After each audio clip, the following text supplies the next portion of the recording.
ਕਿੰਨੇ ਪੈਸੇ ਲੈਂਦੇ ਨੂਨ ਲੀਗ ਕੋਲ? ਮੈਂ ਸਮਝਦਾ ਕਿ ਨੂਨ ਲੀਗ ਤੇ ਕਿਸੇ ਨੂੰ ਚਾਹ ਵੀ ਨਹੀਂ ਪਿਆਂਦੀ। ਮੀਆਂ ਸਾਹਿਬ ਦੀਆਂ ਪਾਲਿਸੀਆਂ ਦੇ ਨਾਲ ਸਾਨੂੰ ਪਿਆਰ। ਸਾਡੀ ਰੈੱਡ ਲਾਈਨ ਨਹੀਂ ਮੀਆਂ ਸਾਹਿਬ, ਸਾਡੀ ਰੈੱਡ ਲਾਈਨ ਸਾਡਾ ਮੁਲਕ। ਨਿਆਜ਼ੀ ਤੇ ਇੱਕ ਨਸਲ ਖਰਾਬ ਕੀਤੀ ਤੇ ਉਹ ਫੱਦਿਆ ਗਿਆ। ਇਹ ਬੰਦੇ ਨੇ ਕਿਹਾ ਮੈਂ ਫੌਜ ਤੋੜ ਦੇਣੀ ਆਪਣੀ ਗੰਦੀ ਨਸਲ ਨਾਲ ਲੈ ਕੇ। ਮੈਂ ਸ਼ੁਰੂ ਕਰਾਂਗਾ ਸਭ ਤੋਂ ਪਹਿਲੇ ਮੀਆਂ ਨਵਾਜ਼ ਸ਼ਰੀਫ ਕੋਲੋਂ। ਤੁਹਾਡਾ ਬੜਾ ਕਲੋਜ਼ ਇੰਟਰੈਕਸ਼ਨ ਹੈਗਾ ਉਹਨਾਂ ਦੇ ਨਾਲ। ਤੁਹਾਡੀ ਬਹੁਤ ਤਸਵੀਰਾਂ ਦੇਖੀਆਂ ਯੰਗ ਜਵਾਨੀ ਦੀਆਂ, ਖੂਬਸੂਰਤ। ਅਭੀ ਵੀ ਆਪ ਮਾਸ਼ਾਅੱਲਾ ਯੰਗ ਜਵਾਨ ਹੈਗੇ ਜੀ ਬੜੇ। ਲੇਕਿਨ ਉਹ ਤੁਹਾਡੀਆਂ ਕੋਈ ਖਾਸ ਤਸਵੀਰਾਂ ਹੈਗੀਆਂ ਨੇ ਕਿ ਫੁੱਲ ਸਟੱਡ ਨਹੀਂ ਹੁੰਦਾ ਜਿਸ ਤਰ੍ਹਾਂ, ਯਾਨੀ ਕਿ ਸ਼ੁਰੂ ਤੋਂ ਹੀ ਬਦਮਾਸ਼ ਤਬੀਅਤ ਰੱਖੀ ਹੋਈ ਹੈ ਤੁਸੀਂ? ਨਹੀਂ ਜੀ, ਮੈਂ ਬਿਲਕੁਲ ਬਦਮਾਸ਼ੀ ਦੇ ਦੂਰ ਦੂਰ ਤੱਕ ਵੀ ਮੇਰੇ ਖੂਨ ਵਿੱਚ ਨਹੀਂ, ਲੇਕਿਨ ਤੁਹਾਡੀ ਪਰਸਨੈਲਿਟੀ ਬੜੀ ਲਾਊਡ ਹੈ। ਮੀਆਂ ਸਾਹਿਬ ਦੇ ਨਾਲ ਸਾਡੀ ਮੁਹੱਬਤ ਹੈ। ਜਦੋਂ ਅਸੀਂ ਬਿਲਕੁਲ ਛੋਟੇ ਹੁੰਦੇ ਸੀ, ਉਦੋਂ ਅਸੀਂ ਲਾਹੌਰ ਸੀ ਤੇ ਜਿਸ ਦੌਰ 'ਚ ਮੀਆਂ ਸਾਹਿਬ ਪਹਿਲੀ ਦਫਾ ਬਣੇ, ਦੂਸਰੀ ਦਫਾ, ਉਦੋਂ ਦੇ ਹੀ ਅਸੀਂ ਉਹਨਾਂ ਦੇ ਕਾਰਕੁਨ ਔਰ ਮੀਆਂ ਸਾਹਿਬ ਦੀਆਂ ਜਿਹੜੀਆਂ ਪਾਲਿਸੀਆਂ ਨੇ ਉਹਨਾਂ ਦੀ ਵਜ੍ਹਾ ਤੋਂ ਅਸੀਂ ਉਹਨਾਂ ਦੇ ਕਾਰਕੁਨ ਡਿਵੈਲਪਮੈਂਟ ਦੇ ਹਿਸਾਬ ਨਾਲ ਔਰ ਜੋ ਜਿਸ ਤਰ੍ਹਾਂ ਮੁਲਕ ਨੂੰ ਅੱਗੇ ਲੈ ਕੇ ਉਹ ਚੱਲਦੇ ਨੇ, ਉਸ ਵਜ੍ਹਾ ਤੋਂ ਅਸੀਂ ਮੀਆਂ ਸਾਹਿਬ ਦੇ ਕਾਰਕੁਨ। ਕਿੰਨਾ ਪਿਆਰ ਹੈਗਾ ਤੁਹਾਡਾ ਮੀਆਂ ਸਾਹਿਬ ਨਾਲ? ਦੇਖੋ, ਮੀਆਂ ਸਾਹਿਬ ਦੀਆਂ ਪਾਲਿਸੀਆਂ ਦੇ ਨਾਲ ਸਾਨੂੰ ਪਿਆਰ ਹੈ। ਮੀਆਂ ਸਾਹਿਬ ਐਜ਼ ਏ ਲੀਡਰ ਸਾਨੂੰ ਉਹਨਾਂ ਨਾਲ ਪਿਆਰ ਹੈ। ਲੇਕਿਨ ਮੈਂ ਇੱਥੇ ਇਹ ਕਹਾਂਗਾ ਕਿ ਸਾਡੀ ਰੈੱਡ ਲਾਈਨ ਨਹੀਂ ਮੀਆਂ ਸਾਹਿਬ, ਸਾਡੀ ਰੈੱਡ ਲਾਈਨ ਸਾਡਾ ਮੁਲਕ ਹੈ, ਸਾਡੀ ਫੌਜ। ਕੀ ਬਾਤ ਹੈ, ਸ਼ਊਰ ਦੀ ਗੱਲ ਹੈ। ਇਹ ਸ਼ਊਰ ਹੈ, ਇਹ ਸ਼ਊਰ ਹੈ। ਮੀਆਂ ਸਾਹਿਬ ਸਾਡੀ ਰੈੱਡ ਲਾਈਨ ਨਹੀਂ, ਰੈੱਡ ਲਾਈਨ ਸਾਡਾ ਮੁਲਕ ਔਰ ਸਾਡੀ ਫੌਜ। ਮੀਆਂ ਸਾਹਿਬ ਸਾਡੇ ਲੀਡਰ ਨੇ, ਰਹਿਨੁਮਾ ਨੇ, ਔਰ ਜੋ ਅਸੀਂ ਸਮਝਦੇ ਹਾਂ ਕਿ ਇਹ ਮਨਸੂਬਾ ਹੋਣਾ ਚਾਹੀਦਾ ਹੈ, ਡਿਵੈਲਪਮੈਂਟ ਹੋਣੀ ਚਾਹੀਦੀ ਹੈ, ਮੁਲਕ ਦੀ ਇੱਜ਼ਤ ਹੋਣੀ ਚਾਹੀਦੀ ਹੈ, ਮੁਲਕ ਤਰੱਕੀ ਕਰਨਾ ਚਾਹੀਦਾ ਹੈ, ਉਹ ਚੀਜ਼ਾਂ ਮੀਆਂ ਸਾਹਿਬ ਨੇ ਸਾਨੂੰ ਕਰਕੇ ਵਹਾਈਆਂ ਨੇ। ਤੇ ਇਸ ਵਾਸਤੇ ਅਸੀਂ ਮੀਆਂ ਸਾਹਿਬ ਇਸ ਪਾਰਟੀ ਦੇ ਕਾਰਕੁਨ ਹਾਂ। ਹਾਂਜੀ, ਧਰਨੇ ਤੇ ਵੀ ਮੀਆਂ ਸਾਹਿਬ ਦੀ ਮੋਟਰਵੇ ਤੇ ਜਾ ਕੇ ਟੁਰਦੇ ਨੇ। ਜੀ, ਮੈਂ ਉਹੀ ਦੱਸਦਾ ਨਹੀਂ ਪਿਆ ਕਿ ਰੈੱਡ ਲਾਈਨ ਸਾਡਾ ਮੁਲਕ ਹੈ, ਵੋਟਰ ਅਸੀਂ ਮੀਆਂ ਸਾਹਿਬ ਦੇ ਹਾਂ। ਜਿੰਨੀ ਦੇਰ ਤੱਕ ਡਿਵੈਲਪਮੈਂਟ ਔਰ ਅਸੀਂ ਸਮਝਾਂਗੇ ਕਿ ਭਾਈ ਉਸ ਮਨਸ਼ੂਰ ਤੇ ਕੰਮ ਹੋ ਰਿਹਾ। ਇਹ ਮੈਂ ਸਵਾਲ ਸਾਰਿਆਂ ਕੋਲੋਂ ਪੁੱਛਣਾ, ਮੈਂ ਚੌਧਰੀ ਸਾਹਿਬ ਕੋਲ ਹੀ ਪੁੱਛਿਆ ਤੇ ਮੈਨੂੰ ਹਕੀਕਤ ਪਤਾ। ਮੈਂ ਕਿ ਇੱਕ ਵਾਰੀ ਮੈਂ ਦੱਸਿਆ ਗੱਲ, ਫਿਰ ਮੈਂ ਤੁਹਾਡੇ ਕਿੰਨੇ ਪੈਸੇ ਲੈਂਦੇ ਹੋ ਨੂਨ ਲੀਗ ਕੋਲ? ਮੈਂ ਸਮਝਦਾ ਕਿ ਨੂਨ ਲੀਗ ਤੇ ਕਿਸੇ ਨੂੰ ਚਾਹ ਵੀ ਨਹੀਂ ਪਿਆਂਦੀ। ਨੂਨ ਲੀਗ ਤੇ ਜੋ ਵੀ ਹਸਬੇ ਤੌਫੀਕ ਹੈ ਅਸੀਂ ਖਰਚ ਕਰਨੇ ਆਪਣੀ ਪਾਰਟੀ ਤੇ। ਬਾਹਰ ਕੋਈ ਕਨਵੈਨਸ਼ਨ ਕਰਾ ਲੇ, ਕੋਈ ਫੰਕਸ਼ਨ ਕਰਾ ਲੇ, ਜਾਂ ਕਾਰਕੁਨਾਂ ਦੀ ਦਾਦ ਰਸੀ ਕਰ ਦਿੱਤੀ, ਉਹਨਾਂ ਦੇ ਕੰਮ ਸ਼ਾਮ ਕਰਾ ਦਿੱਤੇ ਆਪਣੀ ਜੇਬ ਵਿੱਚੋਂ। ਅੱਛਾ, ਨੂਨ ਲੀਗ ਤੇ ਨਹੀਂ ਕਿਸੇ ਨੂੰ ਜਿਹੜਾ ਟੀ ਬੈਗ ਇਸਤੇਮਾਲ ਹੋ ਜਾਂਦਾ ਨਾ ਚਾਹ ਤੋਂ ਬਾਅਦ, ਉਹ ਵੀ ਨਹੀਂ ਦਿੰਦੇ। ਅਸੀਂ ਤਾਂ ਸੁਣਿਆ ਇੰਟਰਨੈਟ 'ਤੇ ਲਿਖਿਆ ਹੈ ਕਿ ਜੀ SN ਚੱਠਾ ਨੂੰ ਮਿੱਠਾ ਜੀ ਨੂੰ ਕੋਈ ਕਰੋੜਾਂ ਰੁਪਏ ਮਹੀਨੇ 'ਤੇ ਜਾਂਦੇ ਨੇ। ਅਸਤਗਫਿਰੁੱਲਾਹ, ਇਹ ਜਿਸਨੇ ਵੀ ਛੱਡੀ ਹੈ ਬੜੀ ਹੀ ਗਲਤ ਛੱਡੀ ਹੈ। ਬਿਲਕੁਲ ਅਸੀਂ ਬਗੈਰ ਕਿਸੇ ਲਾਲਚ ਤੋਂ, ਬਗੈਰ ਪੈਸਿਆਂ ਤੋਂ, ਬਗੈਰ ਰੋਟੀ ਤੋਂ, ਬਗੈਰ ਕਿਸੇ ਮੁਰਾਦ ਤੋਂ ਆਪਣੇ ਮੁਲਕ ਵਾਸਤੇ ਕੰਮ ਕਰ ਰਹੇ ਹਾਂ। ਮੈਂ ਚੌਧਰੀ ਪ੍ਰਵੇਸ਼ ਸੰਧੇਲਾ ਸਾਹਿਬ ਆਏ ਨਾ, ਤੇ ਮੈਂ ਉਹਨਾਂ ਨੂੰ ਕੋਈ ਟਾਈਮ ਕੱਢੇ ਲੱਗ ਜਾਂਦੇ ਤੇ ਉਸ ਬੰਦੇ ਨੇ ਆਪਣੀ ਜੇਬੋਂ ਕੋਈ 8-10 ਲੱਖ ਦਾ ਪੈਟਰੋਲ ਲਾਇਆ। ਤੇ ਫਿਰ ਇੱਕ ਬੰਦੇ ਨੇ ਨਾ ਯੂਥੀਆ ਨੇ ਲਿਖਿਆ ਹੋਇਆ ਸੀ ਕਿ ਜੀ ਇਹ ਇੰਨਾ ਪੈਸੇ ਲੈਂਦਾ। ਮੈਂ ਕਿਹਾ ਖੁਦਾ ਦਾ ਨਾਂ ਲੈ ਲਓ ਯਾਰ। ਦੇਖੋ, ਉਹ ਉੱਥੇ ਤੇ ਚੱਲਦਾ ਹੀ ਪੈਸਾ ਨਾ ਤਰੀਕ ਇਨਸਾਫ ਵਿੱਚ। ਹਾਂਜੀ, ਉੱਥੇ ਉੱਪਰ ਤੋਂ ਲਾ ਕੇ ਮੁਰਸ਼ਦ ਜਿਹੜਾ ਉਹ ਵੀ ਚੰਦੇ ਤੇ ਚੱਲਦਾ।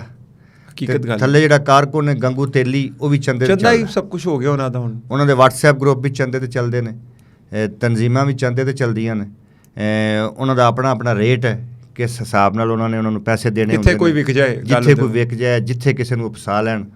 ਸਾਨੂੰ ਵੀ ਕਹਿੰਦੇ ਰਹੇ ਨੇ, ਬੜੀ ਦੇਰ ਕਹਿੰਦੇ ਰਹੇ ਨੇ ਕਿ ਜੀ ਪਾਸਾ ਪਲਟੋ ਤੇ ਪੈਸੇ ਫੜੋ। ਅੱਛਾ ਮਿੱਠਾ ਜੀ, ਮੈਂ ਹਮੇਸ਼ਾ ਸਾਰਿਆਂ ਨੂੰ ਬੋਲਣਾ, ਮੈਂ ਨਾ ਕੋਈ ਵੱਡੀ ਗੱਲ ਨਹੀਂ ਕਰਦਾ, ਲੇਕਿਨ ਹਕੀਕਤ ਜਦੋਂ ਦੇਖੋ ਤੁਹਾਨੂੰ ਹਕੀਕਤ ਤੁਹਾਡੇ ਤੇ ਰੋਨਮਾ ਹੋ ਜਾਏ ਨਾ, ਉਸ ਤੋਂ ਬਾਅਦ ਜੇ ਤੁਸੀਂ ਨਾ ਗੱਲ ਨੂੰ ਸਮਝੋ ਨਾ, ਫਿਰ ਤੁਸੀਂ ਮੁਨਾਫਿਕ ਹੋ। ਇਹ ਇੱਕ ਲਾਈਵ ਪਲੇਟਫਾਰਮ ਹੈਗਾ ਤੁਹਾਡੇ ਵੱਲੋਂ ਵੀ ਦੋ ਜੀ, ਇਮਰਾਨ ਰਿਆਜ਼ ਹੋ ਜਾਏ, ਕਿਹੜਾ ਹੋ ਜਾਏ, ਕਿੰਨੇ ਨਹੀਂ ਕਿਹਾ ਜੀ ਮੀਆਂ ਨਵਾਜ਼ ਸ਼ਰੀਫ ਦੇ ਉੱਤੇ ਤੂੰ ਇੱਕ ਗਾਣਾ ਬਣਾ ਦੇ, ਤੈਨੂੰ ਦੱਸਾਂਗੇ ਮਾਰਕੀਟਿੰਗ ਕੀ ਹੁੰਦੀ ਹੈ, ਤੈਨੂੰ ਦੱਸਾਂਗੇ ਰੀਚ ਕੀ ਹੁੰਦੀ ਹੈ। ਲੇਕਿਨ ਫਿਰ ਗੱਲ ਉਹੀ ਆਉਂਦੀ ਹੈ ਕਿ ਤੁਹਾਡਾ ਈਮਾਨ ਕਿੱਥੇ ਹੈਗਾ, ਤੁਸੀਂ ਖਲੋਤੇ ਕਿੱਥੇ ਹੋ? 2017-18 'ਚ ਜਦੋਂ ਇਸ ਫਿਤਨੇ ਦੇ ਖਿਲਾਫ ਗੱਲ ਸ਼ੁਰੂ ਕੀਤੀ, ਇਹ ਵਜ਼ੀਰ ਆਜ਼ਮ ਹੈਗਾ ਸੀ ਜੀ। ਅੱਲਾ ਦਾ ਸ਼ੁਕਰ ਹੈ ਸਾਡੇ ਸਾਡਾ ਕੁਛ ਵੀ ਨਹੀਂ ਉਖਾੜ ਸਕਿਆ, ਹਾਲੇ ਵੀ ਨਹੀਂ ਕੁਛ ਕਰ ਸਕਦਾ, ਕੁਛ ਵੀ ਨਹੀਂ ਕੀਤਾ। ਲੱਗੇ ਹੋਏ ਨੇ FIR ਦੇ ਨੋਟਿਸਿਸ ਵਗੈਰਾ, ਉੱਥੇ ਤੁਸੀਂ ਬਚੇ ਹੋਏ ਚੱਲਦੇ ਰਹਿੰਦੇ ਆ, ਆਇਰਲੈਂਡ ਦੇ ਵਿੱਚ ਬੈਠੇ, ਤੁਹਾਨੂੰ ਉੱਥੇ ਵੀ ਪਹੁੰਚਦੇ ਹੋਣਗੇ। ਇਹ ਚੀਜ਼ਾਂ ਚਲਦੀਆਂ ਰਹਿੰਦੀਆਂ। ਲੇਕਿਨ ਇਹ ਜਿਹੜੀ ਪਰਸੈਪਸ਼ਨ ਇਹਨਾਂ ਨੇ ਬਣਾ ਦਿੱਤੀ ਨਾ ਕਿ ਜਿਹੜਾ ਇਹਨਾਂ ਤੋਂ ਖਿਲਾਫ ਗੱਲ ਕਰਦਾ ਉਹ ਪੈਸੇ ਲੈਂਦਾ, ਤੇ ਇਹ ਪੈਸੇ ਲੈ ਕੇ ਵੀ ਪੈਸੇ ਨਹੀਂ ਲੈਂਦੇ। ਇਹ ਬੜੀ ਖਤਰਨਾਕ ਹੈ। ਹੁਣ ਮੈਂ ਤੁਹਾਡੇ ਕੋਲ ਆਵਾਂਗਾ ਕਿਉਂਕਿ ਤੁਹਾਡੇ ਕੋਲ ਖਾਸ ਜੇ ਤੁਹਾਡੇ ਮਿੱਠੇ ਹੈਗੇ ਨੇ, ਹਰ ਜਗ੍ਹਾ 'ਤੇ ਬੈਠੇ ਹੋਏ ਨੇ। ਅਲੀਮਾ ਬਾਜੀ ਦੇ ਬਾਰੇ 'ਚ ਕੀ ਖਿਆਲ ਹੈਗਾ? ਅਲੀਮਾ ਬਾਜੀ ਮੈਂ ਖਾਸ ਕਰਕੇ ਤੁਹਾਡੇ ਕੋਲ ਪੁੱਛਾਂਗਾ ਕਿ ਕਹਾਣੀ ਕੀ ਚੱਲ ਰਹੀ ਹੈ?